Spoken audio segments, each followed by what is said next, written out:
Hello friends, नमस्कार, आदाब, सत श्री अकाल।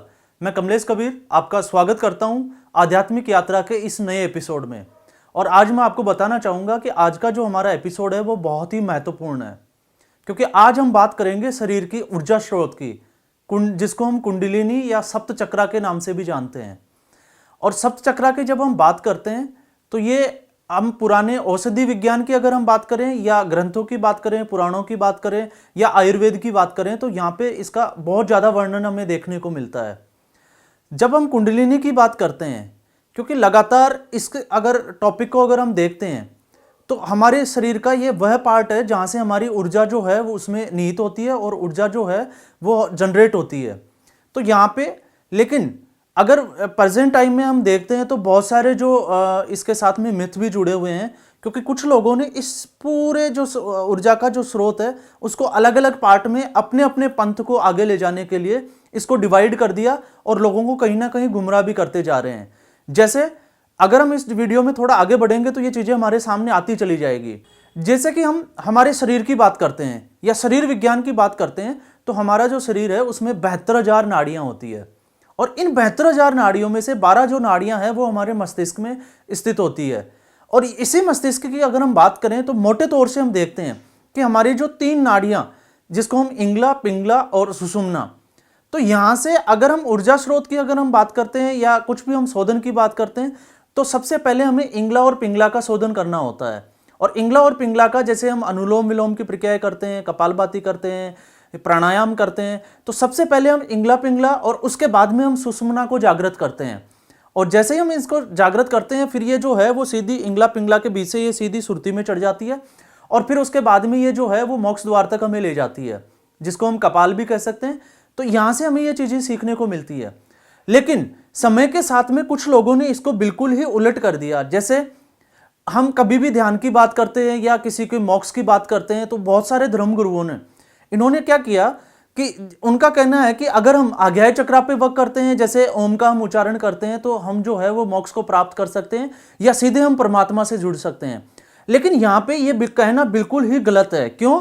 क्योंकि अगर हम शरीर विज्ञान की बात करें या हम पौराणिक ग्रंथों को भी एक बार ले लेते हैं साथ में, तो हमारी जो ऊर्जा है, इसके जो सप्त चक्रा जिसकी हम बात कर रहे हैं, तो सप्त चक्रा जो है वो नीचे से हमारे जो है वो मूलाधार चक्रा से शुरू होता है, जो कि हमारे गुदाद्वार के स्थित होता है। फिर उसके बाद में मूलाधार चक्रा के ऊपर जो है वो स्वादिष्टान चक्र होता है, जो कि हमारा जो है वो गुदाद्वार, या इसको हम ये कह सकते हैं जो जनन ग्रंथियां और नाभि के, या इसको हम ये भी कह सकते हैं कि जनन ग्रंथियों के 4 अंगुल ऊपर, 4 इंच ऊपर ये स्थित होता है। फिर उसके बाद में मणिपुर चक्र जो कि नाभि में स्थित होता है। उसके बाद में हृदय चक्र जिसको हम अनाहत चक्रा के नाम से भी जानते हैं। फिर उसके बाद में ऊपर जब हम देखते हैं तो कंठ चक्र जो कि कंठ में स्थित होता है, जिसको हम विशुद्धि चक्रा भी कहते हैं। उसके बाद में जो है वो हमारा आज्ञा चक्रा स्टार्ट होता है और सबसे ऊपर टॉप में जब हम बात करते हैं तो उसे हम कहते हैं सहस्त्रार चक्रा। तो ये 7 जो चक्रा है ये हमारे ऊर्जा के स्रोत होते हैं। लेकिन अगर हम इन 7 चक्रा में किसी भी अगर 3 चक्रा को अगर हम जागृत कर लेते हैं, क्योंकि ये हमारे जो चक्रा है वो, या तो हम इसको ये कह सकते हैं कि हमें ज्ञान नहीं होता या हमें इनका पता नहीं होता या हमें इन पे कैसे वर्क करते हैं, हमें इन चीज़ों की अवेयरनेस नहीं होती, इस वजह से हम इन पे काम नहीं कर पाते। लेकिन शरीर विज्ञान ये कहती है, या औषध विज्ञान की भी अगर हम बात करें तो ये यहाँ से समझ में आता है कि अगर हम सप्त चक्रा में से किसी भी 3 चक्रा को अगर जागृत कर लेते हैं तो हम बहुत सारे रोगों से मुक्त हो सकते हैं। और अगर हम 7 चक्रा को अगर हम यहाँ पे एक्टिवेट कर लेते हैं तो हम जिसको बोलते हैं अष्ट सिद्धि, नवनिधि, जितनी भी जो सिद्धियां हैं हम उनको प्राप्त कर सकते हैं। और अगर हम औषध विज्ञान की या आयुर्वेद की अगर हम बात करें, पौराणिक ग्रंथों को अगर हम उठाएं तो वहां पे ये चीजें भी स्पष्ट तौर से लिखी हुई है कि अगर कोई व्यक्ति इन 7 चक्रों को अगर जनरेट कर लेता है तो वो भूत और भविष्य का ज्ञाता भी बन सकता है। इसका साइंस में अगर देखें हम, विज्ञान में, तो इसका कहीं भी प्रमाण नहीं मिलता। लेकिन अगर हम पुराने ग्रंथों को उठा के देखते हैं, चाहे वो वेद हो सकता है, पुराने हो सकती है, तो वहां पे इन चीजों का बहुत अच्छे से वर्णन मिलता है और बहुत से लोगों ने इन पे वर्क भी किया और वो कर भी पाते हैं। लेकिन प्रॉब्लम क्या होती है कि हमें जब भी हम मेडिटेशन के लिए जाते हैं, मैं किसी पर्टिकुलर किसी संस्था का, ऑर्गेनाइजेशन का यहाँ नाम नहीं लूंगा और ना मैं किसी पे अटैक नहीं करना चाहूंगा। दूसरा, जितने भी जो मोटिवेशनल स्पीकर्स हैं वो सामने आते हैं लोगों के टीवी पे, मीडिया पे, और वो लोगों को गुमराह करते हैं कि नहीं, आप ओम का जाप करें, आप अपने जो है दोनों आंखों के बीच में भ्रकुटी का ध्यान करें, फिर आप उन चीजों को प्राप्त कर लोगे। लेकिन यहां पे ये सबसे बड़ा मिथ है।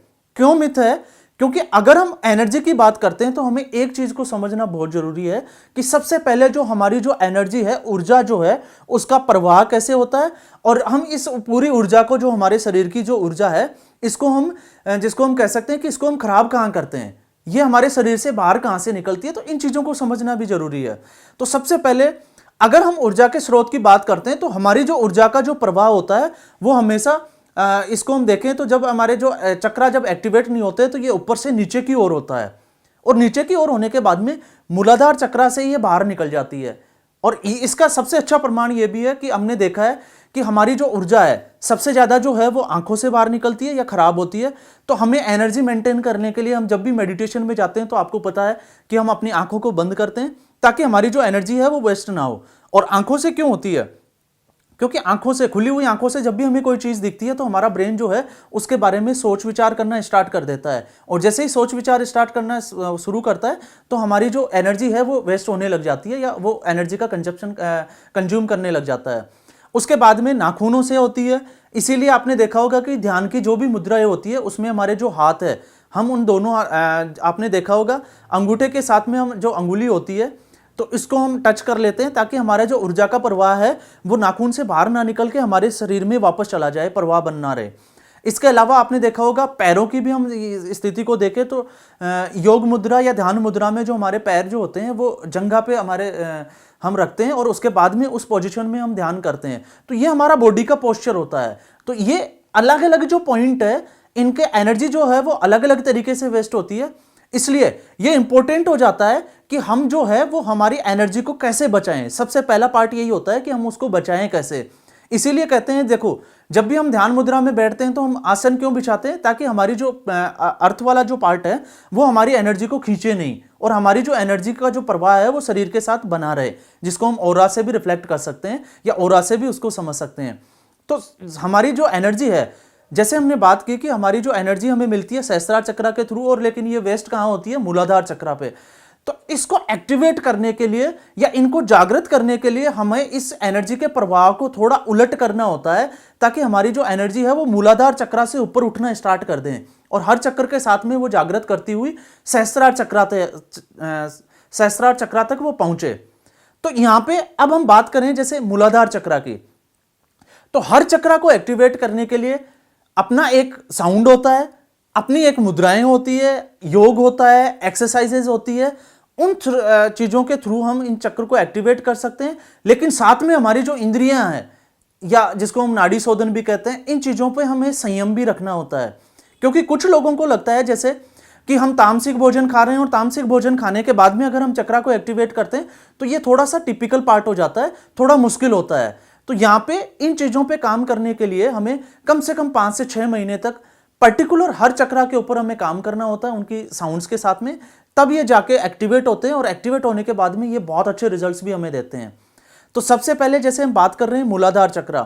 मूलाधार चक्र जो है वो हमारे बॉडी के नीचे जहां गुदाद्वार होता है वहां स्थित होता है। लेकिन मूलाधार जो चक्र है, अगर हम इसकी बात करें तो ये 4 पंखुड़ियों वाला चक्र होता है, और यहां से मूलाधार चक्र से हमारी जो एनर्जी है वो जो है वो वेस्ट होती है। जब हम मूलाधार चक्र की बात करते हैं तो मूलाधार चक्र में आपने देखा होगा यहां पे इसकी कुछ चीजें होती है, जैसे भोग हो गया, निद्रा हो गई, आलस्य हो गया। तो ये इन चीजों में थोड़ा सा इंक्लूड होता है। तो यहां पे आप एक चीज को समझ सकते हैं कि अगर हम इन चीजों पे कंट्रोल कर रहे हैं और संयम करने के साथ में इसकी जो साउंड होती है वो होती है लम। अब देखो, जैसे हम मेडिटेशन में बैठते हैं, हम ओम का उच्चारण करते हैं, ठीक ऐसे ही हमें लम एक साउंड होती है, उसके साथ में हमें इसका उच्चारण करना होता है 10 से 15 मिनट तक, और इसका अभ्यास करना होता है। लेकिन साथ में जैसे अगर मूलाधार चक्र की अगर हम बात करें या शरीर विज्ञान की हम बात करें तो 99% या 99% जो लोगों की जो एनर्जी का जो ऊर्जा जो है वो इस मूलाधार चक्र से ही खराब होती है, और वो इसी चक्र के ऊपर टिकी रहती है। इसी कारण उनको मोक्ष नहीं मिल पाता है। ये शरीर विज्ञान वेदों का या ग्रंथों का ये मानना है। तो यहां पे हमें इसको अगर बचाना है तो हमें लम की साउंड के साथ में हमें अभ्यास करना होता है। और इसके साथ में जैसे जॉगिंग हो गया, एक्सरसाइज हम ले सकते हैं, वॉक करना, या इसको हम कह सकते हैं कपालभाति करना, प्राणायाम करना, अनुलोम विलोम करना, इन क्रियाओं का भी हम साथ में इनको करते रहें। तो इससे ये चक्र एक्टिवेट होता है। और इस चक्र में सबसे जो खास बात ये होती है कि हम जितना हो सके संभोग से हम दूर रहें, क्योंकि अगर हम भोग में, निद्रा में या संभोग में अगर हम उलझे रहते हैं तो फिर ये हमारा जो चक्र है ये एक्टिवेट नहीं होता। और इसी चक्र को एक्टिवेट करने के बाद में हमारी जो एनर्जी है वो जनरेट होना स्टार्ट होती है। तो यहां से इस चीज का विशेष तौर से ध्यान रखें। और अगर हम इसको देखें तो इसका प्रभाव क्या होता है। अगर मूलाधार चक्र हमारा एक्टिवेट हो जाता है तो यहां से कोई भी जो व्यक्ति है वो कभी भी, एक तो भोग जिसको इंद्रियां होती है उनमें वो ज्यादा इन्वॉल्व नहीं होता, वो उनसे संयम रख पाता है, उनसे बच पाता है। और साथ में उसके जो विचारों का जो जिसको हम कहते हैं कि विचारों में सात्विकता आना भी स्टार्ट हो जाती है, क्योंकि उसने इंद्रियों पे कंट्रोल कर लिया होता है। तो यहां से जो आदमी कोई भी व्यक्ति है अगर मूलाधार चक्र को एक्टिवेट करता है तो वो निर्भीक बनने लग जाता है और धीरे धीरे उसका आलस्य भी दूर हो जाता है। उसके बाद में हम आते हैं मूलाधार चक्र के बाद में स्वादिष्टान चक्र, जो कि हमारी जो जनन ग्रंथि है उसके 4 अंगुल ऊपर स्थित होता है। तो ये नाभि से नीचे और जनन ग्रंथियों के थोड़ा ऊपर। और मूलाधार चक्र के बाद में अगर स्वादिष्टान चक्र की हम बात कर रहे हैं तो स्वादिष्टान जो चक्र है इसका जो साउंड होता है, इसका साउंड में हमें अभ्यास करना होता है वम। तो यहाँ पे वम, जैसे हम ओम का उच्चारण करते हैं वैसे ही हम इसका भी अभ्यास करें। और इसके लिए पर्टिकुलर वही, जैसे हम योगा की बात करते हैं तो हम इसके साथ योगा में भी इंक्लूड हो सकते हैं और कुछ व्यायाम भी कर सकते हैं। तो वम जो सब साउंड के साथ में, और ये जो चक्र है ये हमारा 6 पंखुड़ियों वाला होता है। और स्वादिष्टान चक्र, जैसे ही हमें इसको पता भी चलता है कि स्वादिष्टान चक्र, जैसे आदमी की जो फितरत होती है वो है घूमना फिरना, मौज मस्ती करना, तो ये सारी जो चीजें हैं ये स्वादिष्टान चक्र का पार्ट होता है। तो जरूरी है कि हम लाइफ में जब जीवन जीने की बात करते हैं तो हम आनंद के साथ जिएं, लेकिन फिर भी हमें घूमना फिरना, मौज मस्ती, इन चीजों पे कंट्रोल करना, संयम रखना बहुत जरूरी होता है। और अगर हम इन चीजों पे संयम रखते हैं और उसके बाद में इस चक्र पे हम काम करना स्टार्ट करते हैं तो धीरे धीरे एक्टिवेट हो जाता है। और जब ये एक्टिवेट हो जाता है तो इसका प्रभाव क्या होता है, जैसे आपने देखा होगा कि जब हम मूवी देखते हैं या कोई फिल्म या सीरियल्स वगैरह हम देखते हैं तो वहां पे बहुत सारे इमेजिनरी पार्ट होते हैं। हमें पता है कि ये वास्तविकता नहीं होती, लेकिन वास्तविकता नहीं होने के बाद में भी हम उसकी तरह जीने लग जाते हैं, जिसको हम बेहोशी की अवस्था कहते हैं। तो हम उस बेहोशी या मूर्छित अवस्था से इस चक्र को एक्टिवेट करने के बाद में हम वास्तविकता पे आ जाते हैं और वास्तविकता में जीवन जीना स्टार्ट कर देते हैं, जिससे कि हमें और ज्यादा आनंद की प्राप्त होती है। क्योंकि वो एक काल्पनिक पार्ट है, ये एक वास्तविकता का पार्ट है। काल्पनिक का मतलब हम बाहर की चीजों को देखते हैं, हम कल्पना करते हैं और उनमें जीना स्टार्ट कर देते हैं और वहां से हम समय की बर्बादी भी शुरू कर देते हैं। तो अगर हमारा स्वादिष्टान चक्र एक्टिवेट हो जाता है तो हम उसको काल्पनिकता से हटा के हम उसको वास्तविकता पे ले जाते हैं। और वास्तविकता पे जब हम जीना स्टार्ट करते हैं तो फिर जो मिलने वाला जो आनंद होता है वो उसकी चरम अवस्था पे चला जाता है। फिर उसके बाद में हम आते हैं थोड़ा और ऊपर, तो यहाँ पे हमारा तीसरा चक्र स्थित होता है, जिसको हम कहते हैं मणिपुर चक्र। और इसका जो केंद्र बिंदु होता है वो नाभि के पीछे की ओर होता है, या हम इसको यह भी कह सकते हैं कि ये नाभि में स्थित होता है। तो यहां इसकी अगर साउंड की अगर हम बात करें, कौन से हमें साउंड का उच्चारण करना होता है, तो इसकी जो पर्टिकुलर जो साउंड होती है वो है रम।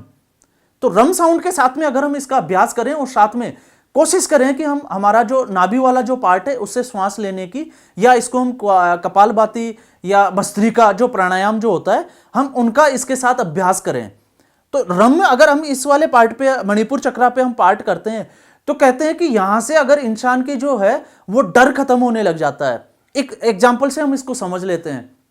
आपने देखा होगा कि जब हम किसी इंटरव्यू के लिए जाते हैं या हमें स्टेज पे परफॉर्मेंस करना होता है या कुछ अच्छे लोगों के सामने हमें बोलना है या अपने आप को प्रेजेंट करना होता है, तो हमें बार बार टॉयलेट आता है या हमें थोड़ा सा घबराहट सी होती है, हेजिटेशन होना शुरू हो जाता है। तो ये सारा जो है वो मणिपुर चक्र के एक्टिवेट नहीं होने की वजह से होता है। लेकिन अगर हमारा मणिपुर चक्र जो है वो एक्टिवेट हो जाता है तो हमारी जो जीवन का जो डर है वो धीरे धीरे खत्म होने लग जाता है और हम निर्भयता को प्राप्त करते हैं। निर्भयता का मतलब हमें किसी चीज से कोई डर नहीं होता। जैसे हमें पता है कि जब भी हम पैदा होते हैं, जो जिस चीज का या जिस व्यक्ति का, जिस भी प्राणी का जन्म हुआ है उसकी मृत्यु निश्चित है, लेकिन फिर भी हमें पता होने के बाद में भी पूरे जीवन हमें मृत्यु का डर बना रहता है। तो इस डर को अगर हमें खत्म करना होता है तो इसको खत्म करने के लिए हमें मणिपुर चक्रा पे काम करना होता है। और अगर मणिपुर चक्रा एक्टिवेट हो जाता है तो हमारा मृत्यु का जो भय है वो खत्म हो जाता है। और जब मृत्यु का भय खत्म हो जाता है तो फिर आप सोच सकते हैं कि वह व्यक्ति जो है वो किस लेवल पे पहुंच सकता है। तो यहां पे मूलाधार चक्रा के बाद में हमने बात की स्वादिष्टान चक्रा, और स्वादिष्टान चक्रा के बाद में हमने बात की मणिपुर चक्रा। और मणिपुर चक्रा हमने समझा कि इनके कौन से साउंड्स के साथ में हमें अभ्यास करना होता है, अभ्यास के साथ में हमें व्यायाम की क्या जरूरत होती है और इनके प्रभाव क्या होते हैं। आपको ये वीडियो कैसा लगा कमेंट करें। साथ ही अगर ये वीडियो आपको पसंद है तो इसको लाइक करना ना भूलें, और ये जानकारी और लोगों तक पहुंचे इसलिए इस वीडियो को ज़्यादा से ज़्यादा शेयर करें। जिन लोगों ने अब तक हमारे चैनल को सब्सक्राइब नहीं किया वो हमारे चैनल को सब्सक्राइब करें, ताकि आने वाले एपिसोड में हम उनको नई नई जानकारियां उपलब्ध करवाएं। तो दोस्तों, आज के इस एपिसोड को हम यहीं विश्राम देते हैं। नेक्स्ट एपिसोड में हम बाकी बचे हुए 4 चक्राओं के ऊपर बात करेंगे, उनको कैसे हम एक्टिवेट कर सकते हैं और इनके जागृत होने के बाद में हम कौन सी उपलब्धियों को हासिल कर सकते हैं। तब तक के लिए आप मुझे दे इजाज़त। धन्यवाद।